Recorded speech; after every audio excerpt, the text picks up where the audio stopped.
Listen, it does not need to be a new year, a new you. It just needs to be a new year, a healthier you. Because sure, okay, they trying to take us down at every front. So get some TLC products and up that metabolism and up that energy and up that immune system, okay, that digestive system. Get that all together with these TLC products right here. And don't forget, okay, sign up for ifyoucanmove.com and become a part of the online gym and shed the pounds, honey. We're starting a new challenge on January 3rd, and I would love to see y'all there. Get the links down below.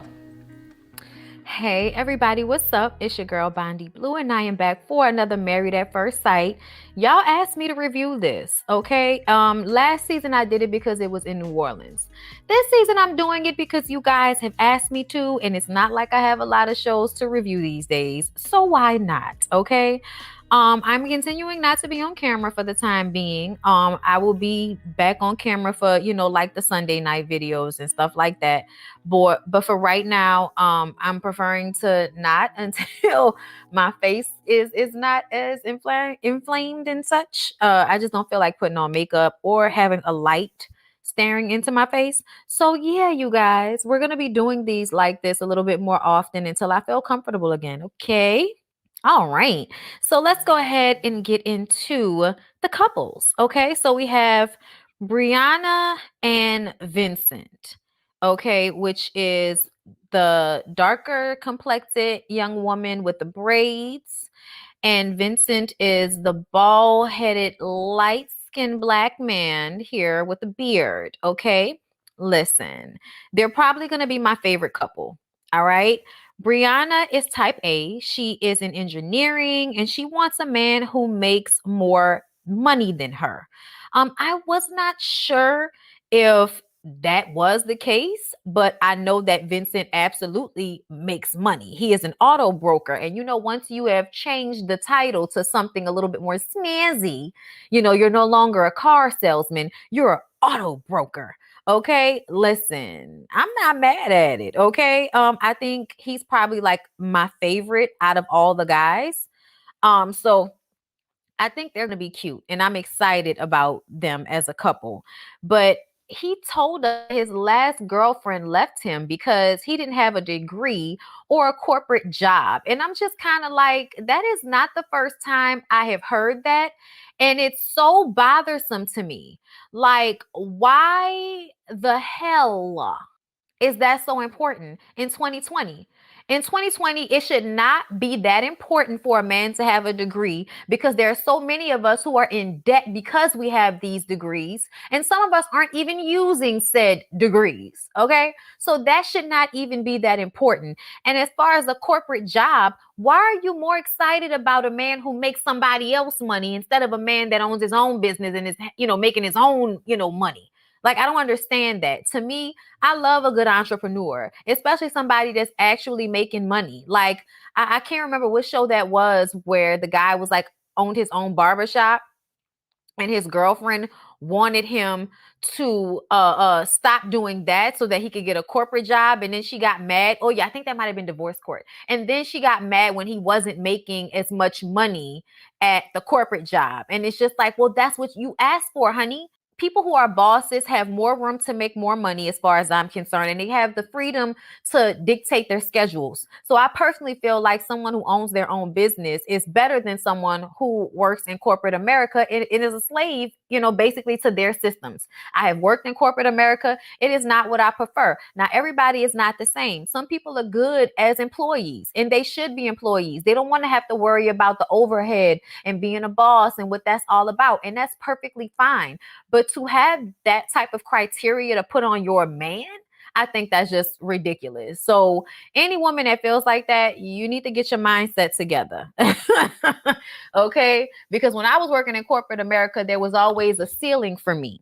But working for myself the way I do, there is no ceiling. So keep that in mind. But he's looking for a supportive woman who is going to, be there for him and support his dreams. And I definitely feel like Brianna will be able to give him that. So I'm very excited about them as a couple.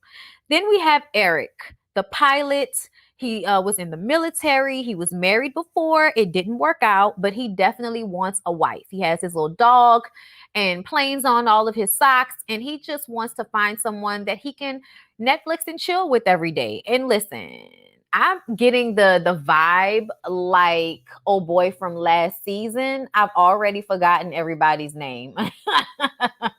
What was his? Yeah, I forgot his name already, y'all. But y'all know the one I'm talking about, the one that was socially awkward. Oh, Henry. Reminds me of Henry from last season. Not as socially awkward, you know what I'm saying? But still in that same I'm uncomfortable in front of a lot of people type of situation, and I'm going to be a little bit more conservative and traditional. Like he kept saying that over and over again. I'm conservative and traditional. I'm traditional and conservative. I come from a very conservative and traditional. Like he said that so many times. I was like, I want to blow my brains out. Don't say it again. Like we get it. You're from a white, traditional, conservative family, like most. Okay. You're not doing anything out of the box by being somebody that is living up to all of the societal norms for a white man. Like calm down. Like I was annoyed that he kept saying it so many times. Okay. But his mom was feeling some type of way about this. Okay. She wants him to court a girl. They have to meet her and approve of her first, all of that type of stuff. Okay. So when we meet Virginia, who is beautiful, but has a party girl, childlike spirit, like I just do not see this working out at all. I think that they are both more personable than Christina and Henry were, but they're in that same vein to me. But I would love to see how this is going to work out, but I definitely think it's not going to work out. Like I just don't see it happening. They're going to eventually find issue with one another. He's going to be a stick in the mud, and she's going to do something over the top to turn him off. I'm more than sure of it. We'll wait and see, but that's what I'm putting out there for my predictions for the couples. Also, Virginia has abandonment issues. Like her parents got a divorce, and there was a lot of back and forth before the divorce happened. And then, he went on and married her stepmother, and they've been together for a few years, like a number of years actually. But she has some abandonment issues, and her dad is not really down for this whole process. So we'll see how that works out. Moving on to Paige. Paige is an accountant and a realtor. This is the other African-American young lady over here, okay, with the lace front. And she wants children, okay? She is about her business, but she wants a man who wants a family, who wants to be, in a traditional type of situation. She feels like God has, purposefully curated her to cultivate a family and children. She feels like that's what she wants. I mean, she wouldn't even get mad if she had a honeymoon baby, all right? Child, when she was talking to her family and her friends, that older lady's hair, I wasn't sure if that was her mom or her aunt. I wasn't sure. But the leave out over the silky, child, listen, I just want people leave out to match. Like I'm a huge proponent of making sure that your leave out match. And if you can't make sure your leave out match, there are so many different ethnic choices that you can make for hair, including braiding, twist, locks. Like there's so many things. Crochet. Like there's so many things. Okay. Yaki textured hair. There's just so many things you can do to make sure that your leave out matches your hair. And I just kind of felt like it was disrespectful for them to let that lady come on the show like that. Like her family members, y'all are wrong for that. Okay. Cause I don't know how you thought we wasn't going to notice it. Cause we did, Paige. We noticed it. Okay. Her friend said that he felt as if she was choosing a very difficult path, which I agree with. But at the same time, so what? Most of our paths are difficult without even us having a choice in the matter. Okay. So her man is going to be Chris. Y'all, I don't know, y'all.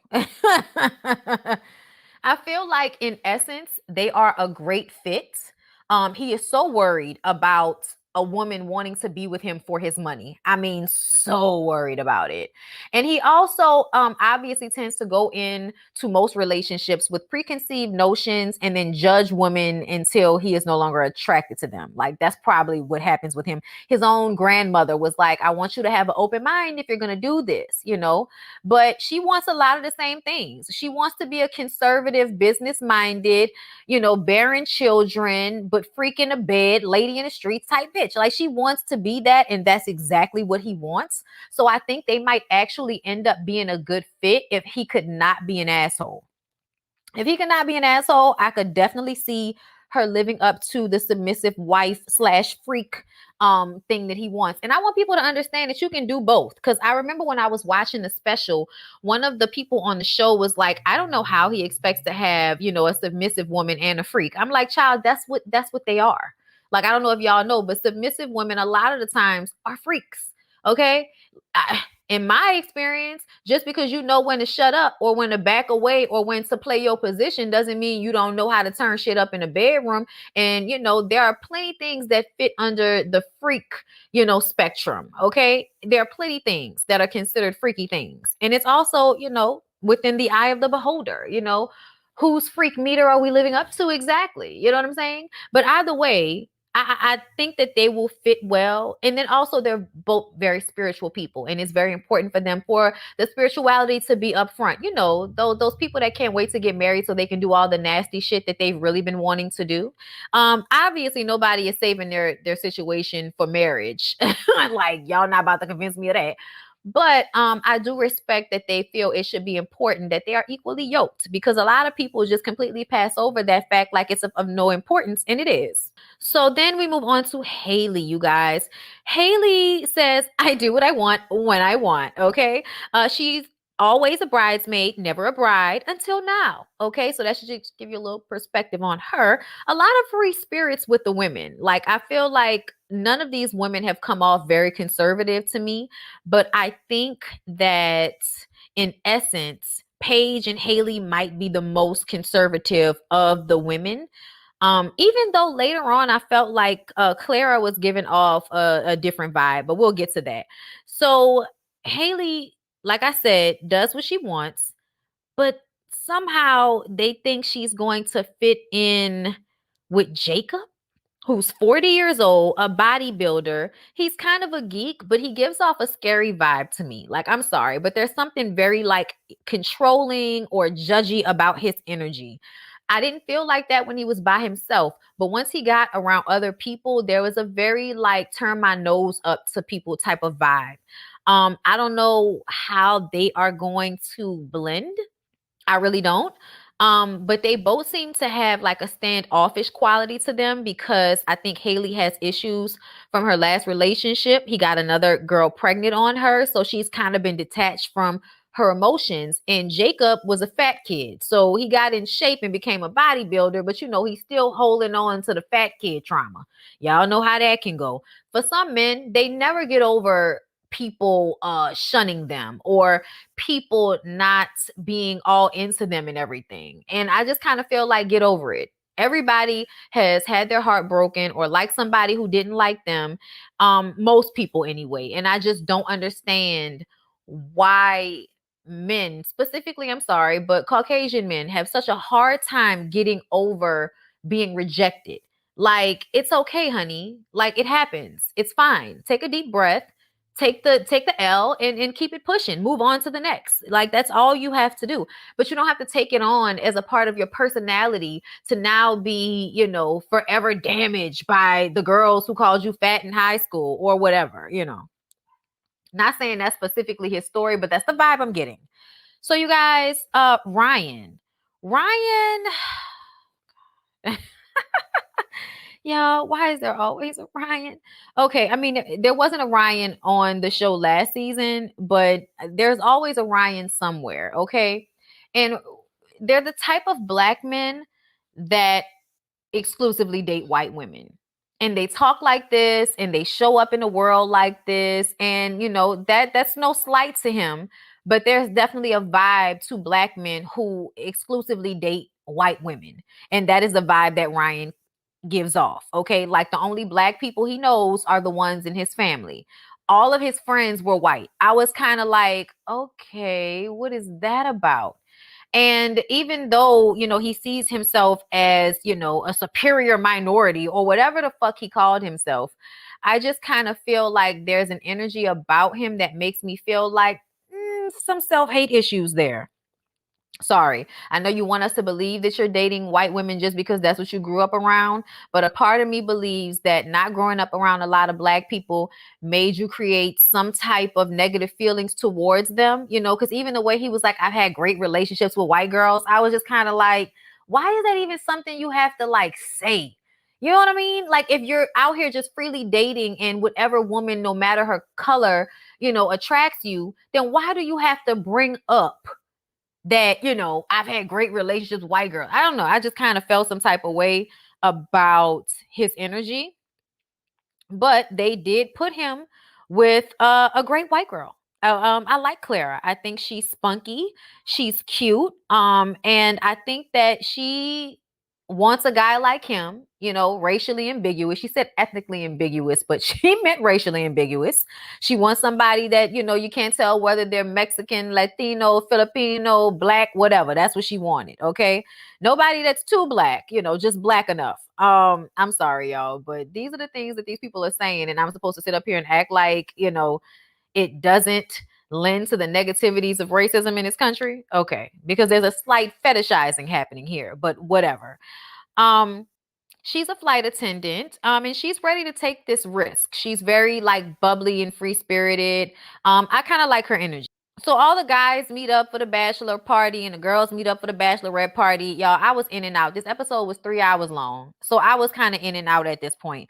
But Chris comes off as sketchy to the other men because he's asking them all these weird ass questions like, what if you get a honeymoon baby? And, you know, what if she's ugly? And I kind of felt like they were overreacting to his questions. Like these were all reasonable questions as far as I was concerned. And I'm sure he's not the only one asking those questions. The producers often tell people what questions to ask on Married at First Sight. So I just kind of felt like they were overreacting to the questions that were being asked. Like, y'all about to marry someone you've never met before, yet we can't talk about what if she's ugly? Like, give me a break. The girls talk about sex, condoms, and eating ass, just to, you know, sum it up. Oh, I'm sorry. Okay, that wasn't the bachelor and the bachelorette party. They just met up. Okay, I don't know why I didn't put that in my notes. Sorry, you guys. Anyway, but I'm just saying they were meeting up and having conversations amongst themselves. And the girls talk about sex, condoms, and eating ass. Everyone goes to pick out wedding attire. From this, I got that Chris is annoying. Vince is adorable. And I am tired of hearing about Eric's conservativeness. I am so tired of hearing about his traditional family. I'm so tired. Like it annoyed me by the time we got to him choosing a suit jacket color because he's conservative. Like, give me a fucking break. White and black are conservative colors. Stop acting like you wearing a white jacket was going to be so out of the box. Like, I did prefer the black that he chose, but still, like, calm down. Virginia's stepmom showed up for her since her dad isn't that open to this process. So that meant a lot to her. And she was like crying in the wedding dress and all of that. So that was a moment. Clara was very hard to please. Okay. And we're just like, nope, I don't like this. Let's do another one. Nope, I don't like this one. Let's do another one. So it was just kind of like, oh God, is she ever going to pick a dress that she likes? But I feel like a lot of that comes from her own anxiety more than anything else. But she did end up picking a really beautiful dress.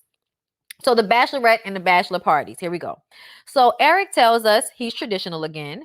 Chris has a blow-up doll, and all the guys except for Vince thought that was so weird. I mean, honestly, Jacob kind of annoyed me with his energy. He's like, yeah, I'm not doing that. Dude, have a good time or a drink or something, but stop being such a stick in the mud. But we get it. You're like 40. So you're older than everybody else that's here. The women discuss being submissive.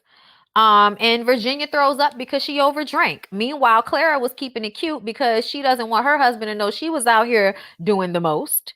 I think she had a feeling that he may not be happy about that.